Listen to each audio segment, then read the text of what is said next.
ಹೊಯ್ಗೆ ಬಾಡಿಗೆ ಅಂತ ಕರ್ಕೊಂಡು ಹೋಗಿ ರಹೀಮ್ ಮತ್ತು ಶಾಫಿ ಎಂಬವರನ್ನು ಬಹಳ ಕ್ರೂರವಾಗಿ ಹಿಂದಿನಿಂದ ಬಂದು ತಲವಾರು ದಾಳಿ ಮಾಡಿದ್ದಾರೆ. ಶಾಫಿ ಎಂಬುವರು ಸ್ಥಳದಲ್ಲಿ ಮೃತಪಟ್ಟಿದ್ದಾರೆ. ರಹೀಮ್ ಎಂದವರು ಸ್ಥಳದಲ್ಲಿ ಮೃತಪಟ್ಟಿದ್ದಾರೆ. ಮತ್ತೊಬ್ಬರು ಇಲ್ಲಿ ಚಿಂತಾಜನಕ ಸ್ಥಿತಿಯಲ್ಲಿದ್ದಾರೆ. ಅಮಾಯಕ ಕಾರ್ಮಿಕ ಆಗಿ ದುಡಿಯುತ್ತಾ ಇದ್ದ ರಹೀಮ್ರವರು ಕಾರ್ಮಿಕರಾಗಿ ನಮಗೆ ಪರಿಚಯ ಇದೆ. ನಮ್ಮ ಕಾರ್ಮಿಕ ಸಂಘಟನೆಯಲ್ಲಿ ಇರುವವರು ಅವರು ಇಂಥ ನೀಚ ಕೃತ್ಯವನ್ನು ಮಾಡುತ್ತಾರೆ ಅಂತ ನಮಗೆ ಭಾಳ ದುಃಖಕರವಾಗ್ತದೆ.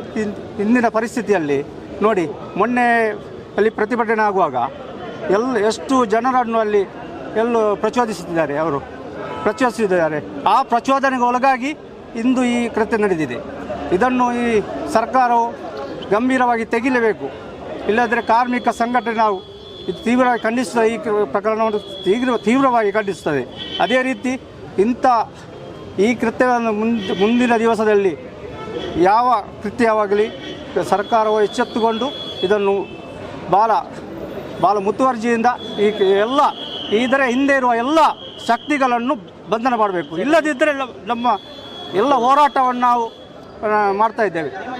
ಇನ್ನೂ ಸಹ ತೀವ್ರವಾಗಿ ಹೋರಾಟ